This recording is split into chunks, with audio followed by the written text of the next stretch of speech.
تو دوستو آج کی اس ویڈیو سے یہ سبق حاصل ہوتا ہے کہ صدقہ کرنے سے اللہ تعالیٰ کس طرح بری موت کو بھی ٹال دیتا ہے۔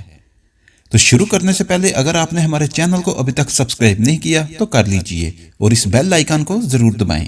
تم سے پہلے لوگوں میں سے ایک شخص تھا جو ایک پرندے کے گھونسلے میں سے اس کے بچے نکال لیا کرتا تھا۔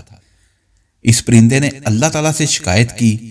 اللہ تعالیٰ نے فرمایا کہ اگر آئندہ ایسا وہ شخص کرے گا تو اس کو ہلاک کر دیا جائے گا۔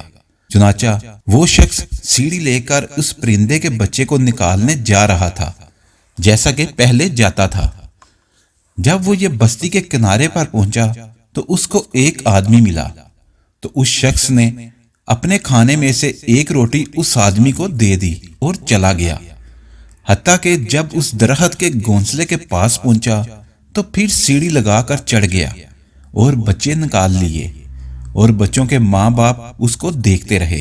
پھر بچوں کے ماں باپ نے اللہ سے عرض کیا، اے رب، آپ نے وعدہ کیا تھا کہ اگر وہ دوبارہ آئے گا تو اس کو ہلاک کر دیا جائے گا، حالانکہ وہ دوبارہ آیا اور بچے نکال کر لے گیا اور وہ ہلاک نہیں ہوا۔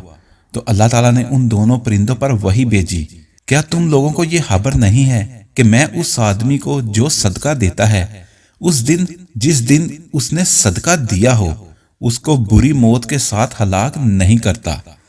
مطلب یہ کہ صدقہ کرنے کے دن اس کو عذاب سے ہلاک نہیں کیا جائے گا۔ تو مسلمانوں بھائیوں کی طرف سے مسکرا کر دیکھنا بھی صدقہ ہے، کسی سے اچھی بات کہنا بھی صدقہ ہے، کسی کو برائی سے روکنا بھی صدقہ ہے، اپنے برتن سے مسلمان بھائی کے برتن میں کچھ ڈال دینا بھی صدقہ ہے، راستے سے تکلیف دہ چیز کا ہٹا دینا بھی صدقہ ہے، کسی کی غیر موجودگی میں اس کے لیے دعا کرنا بھی صدقہ ہے، راستہ بھٹکے ہوئے یا نابینا شخص کو راستہ بتا دینا بھی صدقہ ہے۔